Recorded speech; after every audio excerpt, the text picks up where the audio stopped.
आनंद ज्ञान मंथन में आपका स्वागत है। मैं आपको एक कहानी सुनाने जाना जा रहा हूँ, जिसे आप ध्यान से सुनें। मैं आज रावण के बारे में बहुत ही अच्छी कहानी सुनाऊँगा, जिसे मैं अब सुनाने जा रहा हूँ।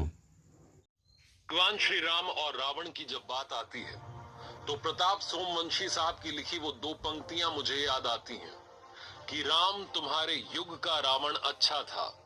राम तुम्हारे युग का रावण अच्छा था, 10 के 10 सारे चेहरे बाहर रखता था। वो जो बहन के लिए भगवान से लड़ जाए, वो जो मां सीता को पवित्र लौटाए, वो जो राक्षस होकर भी विद्वान कहलाए, वो रावण आज किसी में नजर ना आए। नमस्ते दोस्तों, ये वो तिथि थी जब भगवान श्री राम ने रावण का वध किया था। इसी तिथि को हम दशहरा मनाते हैं, अपने बच्चों को बताते हैं, अपनों को बताते हैं कि ये दिन जो है रावण के दहन के साथ साथ बुराइयों के भी दहन का है। रावण कितना बुरा था दुनिया जानती है, लेकिन कितना अच्छा था इस पर भी बात की जा सकती है। रावण की जिंदगी से भी कुछ सीखा जा सकता है। भगवान श्री राम ने जब रावण अपनी अंतिम सांस गिन रहा था, अपने छोटे भाई लक्ष्मण से कहा कि जाओ और जाकर के महाज्ञानी रावण से ज्ञान लेकर के आओ। भगवान श्री राम को भी रावण के ज्ञान का भान था। आइए बात करते हैं रावण की जिंदगी से सीखने वाली वो 5 बड़ी बातें कौन सी हैं। 5 लर्निंग्स फ्रॉम रावण। रावण की जिंदगी से सीखने वाली पहली और सबसे बड़ी बात, जिंदगी में सक्सेसफुल बने लेकिन ईगोइस्टिक ना बने, एरोगेंट ना बने। रावण ने खुद ये स्वीकारा अपने अंतिम समय में कि उसके अंदर घमंड आ चुका था, अहंकार उस पर हावी हो चुका था। वो अपने जीवन में कहता था कि मैं घमंड क्यों ना करूं, मुझे ये सारी शक्तियां भीख में नहीं मिली, इनके लिए मैंने बहुत सारी तपस्या की है, बहुत सारा परिश्रम किया है, तब जाकर के मुझे वरदान में ये सारी शक्तियां मिली। और उन शक्तियों पर रावण को बहुत घमंड था और इसी घमंड की वजह से उसका और उसके परिवार का विनाश होता चला गया। रावण से लेकिन जो सीखा जा सकता है वो उसका अनुशासन है, उसका परिश्रम है, उसका हार्ड वर्क है। रावण ने जिस तरीके से तपस्या की, वर्षों तक तपस्या की, जिस अनुशासन के साथ तपस्या की, वो रावण की जिंदगी से सीखा जा सकता है। जो नहीं सीखा जा सकता है वो है घमंड। कभी भी लाइफ में आप किसी भी मुकाम पर पहुंच जाएं, बदलिएगा मत। वक्त बदल जाए लेकिन आप मत बदलिएगा, अपने आप को वैसा ही बनाए रखिएगा जैसे आप हैं, विनम्र सज्जन, और इसी के साथ में आगे बढ़ते रहिए। तपस्या की बात चलिए तो एक मुझे कथा याद आती है, एक छोटा सा किस्सा याद आता है। कुंभकर्ण ने बहुत तपस्या की, ब्रह्मा जी से वरदान मांगना चाहता था। सारे देवता घबरा गए कि पता नहीं क्या मांगेगा। मां सरस्वती तभी कुंभकर्ण की जिह्वा पर विराजमान हो गई और कुंभकर्ण ने अपने लिए सिर्फ और सिर्फ, नींद उसे बड़ी प्यारी थी, उसने मांग लिया कि मुझे तो बस सोना ही सोना है, पूरे साल मैं सोता रहूं। ब्रह्मा जी ने तथास्तु कह दिया। जब ये बात रावण को पता चली तो रावण को गुस्सा है कि क्या हुआ, मेरे भाई ने क्या मांग लिया। रावण ने फिर से ब्रह्मा जी की स्तुति की, बहुत सालों तक तपस्या की, और फिर जब ब्रह्मा जी प्रसन्न हुए तो उनसे मांगा वरदान में कि मेरा भाई जो है ये 6 महीने सोए और 6 महीने जगे। अगर ये साल भर सोता रहेगा तो ऐसा लगेगा कि ये जिंदा ही नहीं है। इतनी कठोर तपस्या की थी रावण ने, तब जाकर के उसके पास में इतनी सारी शक्तियां आई थी। रावण से नहीं, लेकिन उसकी जिंदगी से सीखने वाली दूसरी सबसे बड़ी बात है, सबका सम्मान कीजिए, सबको बराबर मानिए। रावण के बारे में कहा जाता है कि उसने ब्रह्मा जी से अमरता का वरदान मांगा था। उसने कहा था कि ब्रह्मा जी, मुझे इंसान और वानरों के अलावा कोई मार ना सके। वो मनुष्यों को, हम इंसानों को और वानरों को तुच्छ समझता था, ये मेरा क्या बिगाड़ेगा। रावण को लगता था कि जब बड़े बड़े देवता उसका कुछ नहीं कर सकते तो इंसान तो उसका कुछ कर ही नहीं सकता है। हालांकि बाद में उसका जो अहंकार था, यही अहंकार भगवान श्री राम और उनकी वानर सेना ने तोड़ दिया था, ध्वस्त कर दिया था। हालांकि देवता वाली बात सही हुई है।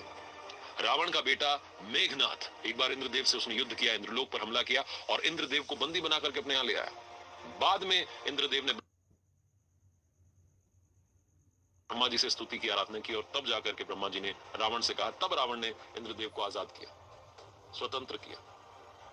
इसीलिए रावण के बेटे मेघनाथ को इंद्रजीत भी कहा जाता है। लेकिन जो समझने वाली बात है रावण की जिंदगी से वो ये है कि उसके विनाश का कारण वही इंसान और वही वानर सेना बनी जिनको वो तुच्छ मानता था। इस दुनिया में अगर खुश रहना है तो सबको समान मानिए, बराबर मानिए, मुस्कान बांटते चलिए। जैसा कि मैं शुरू में बता रहा था, भगवान श्री राम ने अपने भ्राता लक्ष्मण से कहा था रावण के अंतिम समय में कि जाकर के रावण से कुछ ज्ञान ले लो, वो मरने वाला है। उसके जाने से पहले उस महाज्ञानी से कुछ ज्ञान प्राप्त करके आओ। और जब लक्ष्मण गए थे तो रावण ने जो ज्ञान दिया था उसमें काम की बात कही थी। वही लर्निंग नंबर 3 है, शुभस्य शीघ्रम।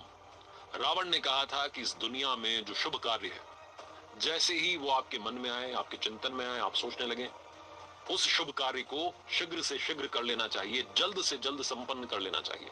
और अशुभ कार्य जो है, जो गलत काम है, उसको जितना टाल सकें टालते चले जाइए, लेकिन शुभ कार्य को टालने में देरी मत कीजिए।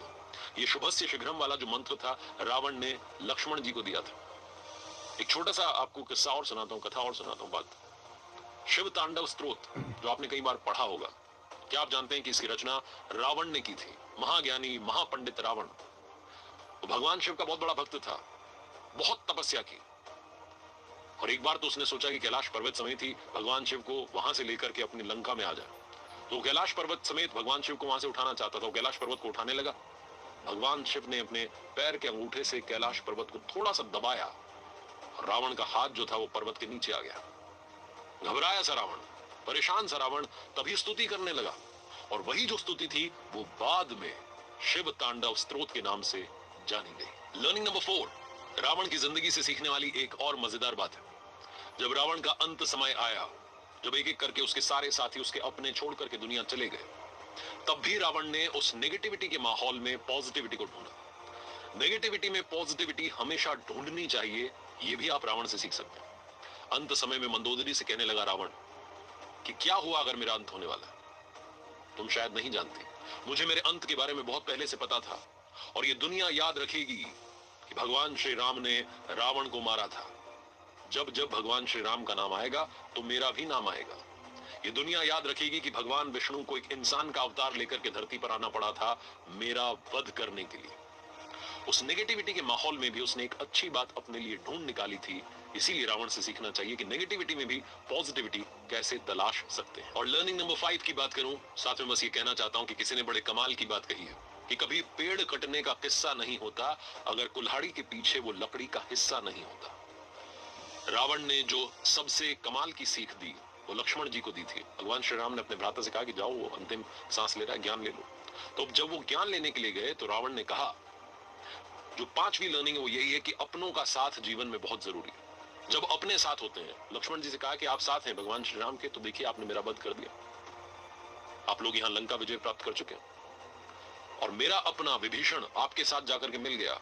उसने बता दिया आपको कि मेरी नाभि में तीर लगने से मेरी मौत होगी। जो मेरा सबसे बड़ा भेद था वो विभीषण ने आपको बता दिया। मेरा अपना मेरे खिलाफ हो गया, इसलिए मैं हार रहा हूं, आपके अपने साथ रहे इसलिए आज आप जीत रहे हैं। और एक और बात जो रावण ने कही थी लक्ष्मण जी से कि इस दुनिया में, जिंदगी में, जीवन में जो भी आपका भेद है, जितना हो सके उसे छुपा करके रखना। मैंने अपना भेद अपने अपनों को बता दिया और उन्होंने जाकर के मेरी पोल खोल दी, और आज मेरी मौत हो रही है। तो जो भी आपका भेद है वो संपूर्ण रहस्य कभी बताना मत, कुछ अपने पास भी रखना। ये रावण ने लक्ष्मण जी से कहा था। सीखने वाली बात, समझने वाली बात सिर्फ ये है कि अपने साथ होने चाहिए। इसीलिए अक्सर कहता हूं कि अपनों के साथ कर दिखाओ कुछ ऐसा कि दुनिया करना चाहे आपके जैसा। और जाते जाते रावण के बारे में बस कुछ बातें बताना चाहता हूं। रावण आविष्कार को हमेशा महत्व देता था।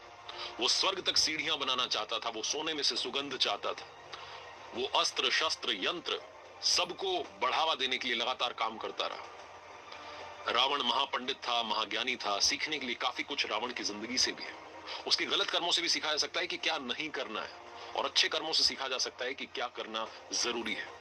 आज के जमाने में हम किसी भी ऐसे ही राह चलते लड़के को, मन चले लड़के को रावण कह देते हैं कि कैसा है, क्या गलत काम कर। लेकिन याद रखना चाहिए कि सीता माता जिंदा थी, ये भगवान श्री राम की ताकत थी, और सीता माता पवित्र थी, ये रावण की मर्यादा थी। भगवान श्री राम से सीखने वाली बात भी है। भगवान श्री राम सिखाते हैं कि चाहे कोई आपका शत्रु ही क्यों ना हो, उसके अगर कुछ अच्छे कर्म है, कोई अच्छी बात है, तो वो भी उससे सीखी जा सकती है, जो कि भगवान श्री राम ने अपने भाई लक्ष्मण से भी कहा था कि सीख लो। और भगवान श्री राम ने जो कहा कि इंसान को हमेशा अच्छा काम करना चाहिए, फल की चिंता नहीं करनी चाहिए, अच्छाई के रास्ते पर, सच्चाई के रास्ते पर चलना चाहिए, धर्म के रास्ते पर चलना चाहिए, ये याद रखिएगा। क्योंकि अधर्म के रास्ते पर चलने वाला रावण नहीं बच पाया, हम और आप तो सिर्फ इंसान हैं। एक बार फिर से यही कहूंगा, ऊपर वाले के आशीर्वाद के साथ, अपनों के प्यार के साथ और अपनी सच्ची मेहनत के साथ कर दिखाओ कुछ ऐसा कि दुनिया करना चाहे